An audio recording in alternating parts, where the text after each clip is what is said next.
नमस्कारम everyone, स्वागत है आप सभी का मेरे यूट्यूब चैनल पर। तो दोस्तों, मुझे हमेशा कमेंट बॉक्स में लोग ये लिखते हैं कि देवी गुड़ी के ऊपर फूल नहीं चढ़ाना चाहिए।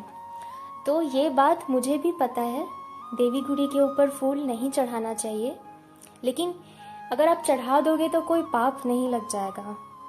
ठीक है, वो इसलिए क्योंकि जब आप गुड़ी खरीदते हो तो इंस्ट्रक्शंस में लिखा रहता है कि आपको कोई भी भारी जो वस्तु है, जैसे कि ऑफरिंग में जैसे फ्रूट्स होता है ना, या किसी भी तरीके का और भी कोई चीज़ जो आप ऑफ़र करते हैं, जैसे नारियल है, श्रीफलम, तो वो सारी चीज़ें आप गुड़ी के ऊपर नहीं रख सकते, भारी है, गुड़ी डैमेज हो जाएगा।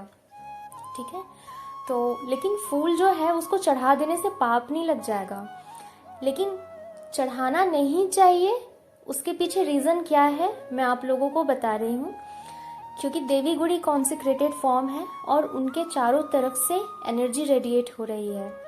तो मेरे साथ ये होता है कि मैं जब भी देवी गुड़ी के ऊपर फूल चढ़ाती हूँ या उनके आसपास रखती हूँ तो वो डिस्प्लेस हो जाता है, ऊपर चढ़ा हुआ फूल नीचे गिर जाता है और साइड में जो मैं फूल रखती हूँ वो भी डिस्प्लेस हो जाता है। और ये रोज होता है, मेरी मम्मी भी ये नोटिस करती है कि अरे मैंने अभी 10 मिनट पहले यहाँ पे फूल चढ़ाया था और अभी ये यहाँ से वहाँ पहुँच गया है। ठीक है, और ऊपर में जो मैं फूल रखती हूँ वो सीधे नीचे गिर जाता है, जैसे कि आप इस वीडियो में देख रहे हैं। ठीक है, तो ये जस्ट आधे घंटे पहले का ये है, और ऐसा रोज होता है। और ये भी नहीं कि हम फूल को कहीं कॉर्नर पे रखते हैं देवी के ऊपर, बिल्कुल बीच में रखते हैं यंत्रा के ऊपर, और वो धीरे धीरे साइड आते आते नीचे गिर गया। तो आप समझिए कि इतना पावरफुल फॉर्म है कि एनर्जी रेडिएट हो रही है चारों तरफ से, और फूल हल्की चीज़ है तो वो तुरंत डिस्प्लेस हो जाता है। लेकिन आप भक्ति में हैं, माँ को आप प्यार करते हैं, उनको सुंदर बनाना चाहते हैं, उनका श्रृंगार करना चाहते हैं, तो फूल को उनको सजाने में कोई हर्जा नहीं है। फूल कोई आपकी रिसेप्टिविटी के बीच में कोई हर्डल नहीं बन रहा है कि उनकी एनर्जी निकल रही है तो आप तक पहुंच नहीं पा रही, बीच में फूल आ जा रहा है, ऐसा कुछ नहीं है भाई। जब आपका शरीर इतना बड़ा हर्डल नहीं है, उनकी एनर्जी आपके भीतर तक जा रही है जहां आपकी पहुंच तक नहीं है, तो फिर एक फूल क्या क्या हर्डल बनेगा वो, आप इस बात को समझिए। ठीक है, तो अगर आप फूल चढ़ा दोगे ना देवी गुड़ी के ऊपर तो कोई पाप नहीं हो जाएगा।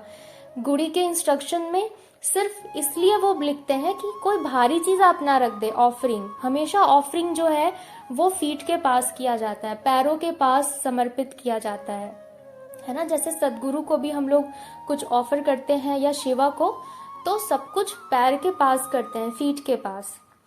लेकिन आप देखे होंगे आदि योगी लिंगा है, जो आदि योगी आलयम में या योगेश्वर लिंगा, क्या उसके ऊपर फूलों का श्रृंगार नहीं होता है? सप्तऋषि आरती जब आप देखते हैं कोयम्बटूर में या काशी विश्वनाथ में, क्या भगवान विश्वनाथ के ऊपर फूलों का श्रृंगार करके 2 फीट ऊपर नहीं उठा दिया जाता, 3 फीट तक? तो आप अगर फूल चढ़ा दोगे तो कोई पाप नहीं लग जाएगा। वो सिर्फ इस वजह से कहते हैं कि गुड़ी डैमेज ना हो जाए। आई होप आप लोगों को ये बात समझ में आई होगी। तो सिर्फ गुड़ी ही इतनी पावरफुल नहीं है, जो देवी का फोटोग्राफ है, सिर्फ फोटो भी इतना पावरफुल है कि अगर मैं फोटो पे भी फूल चढ़ाती हूँ वो तुरंत नीचे गिर जाता है। फोटो भी अपने आप में इतनी एनर्जी रेडिएट करती है, आप लोगों को विश्वास नहीं होगा। अगर फोटो के पास आप अगर एक सिर्फ दीपक लगाकर अगर आप बैठते हैं तो आप देखेंगे कि आंखें बंद होने के बाद फिर आपकी आंखें खुलेंगी नहीं, आप घंटों वहाँ बैठे रह जाएंगे। तो मैंने अब तक जितने देवी देवता को देखा है उसमें से सबसे पावरफुल फॉर्म है लिंग भैरवी देवी। चाहे आप उनकी प्रतिमा, उनकी इमेज रखिए, फोटोग्राफ, चाहे प्रिंटेड हो चाहे मंगाया हुआ हो, सब कुछ पावरफुल है। नाम ही इतना पावरफुल है कि आप देवी का नाम भी ले लो ना तो एक अलग ही एक्सपीरियंस होना शुरू हो जाता है। तो मन में ऐसा बिल्कुल भी नहीं रखना है कि अगर आप फूल चढ़ा दोगे गुड़ी के ऊपर तो पाप लग जाएगा, बिल्कुल भी नहीं, ऐसा हो ही नहीं सकता।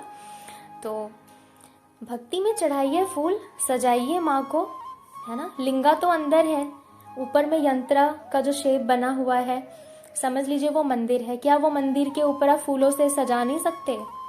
ठीक है, तो आज का वीडियो बस इसी टॉपिक पे था कि देवी गुड़ी के ऊपर फूल चढ़ाना चाहिए या नहीं चढ़ाना चाहिए। बिल्कुल चढ़ाना चाहिए, उसे गिरना होगा तो वो गिर जाएगा है ना, देवी की मर्जी।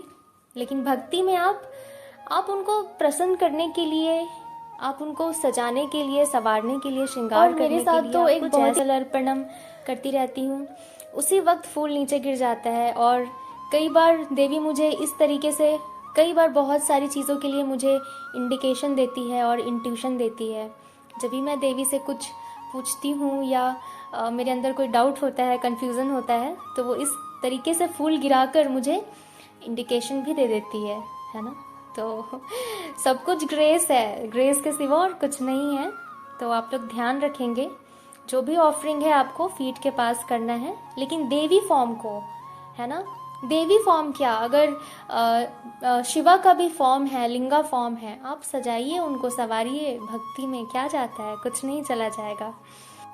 तो अगर वीडियो पसंद आया हो तो इसे लाइक करना, कमेंट करके बताना आप लोगों का क्या एक्सपीरियंस है देवी गुड़ी और ये फूल के साथ। सो मिलते हैं अगले वीडियो में। Thanks for watching.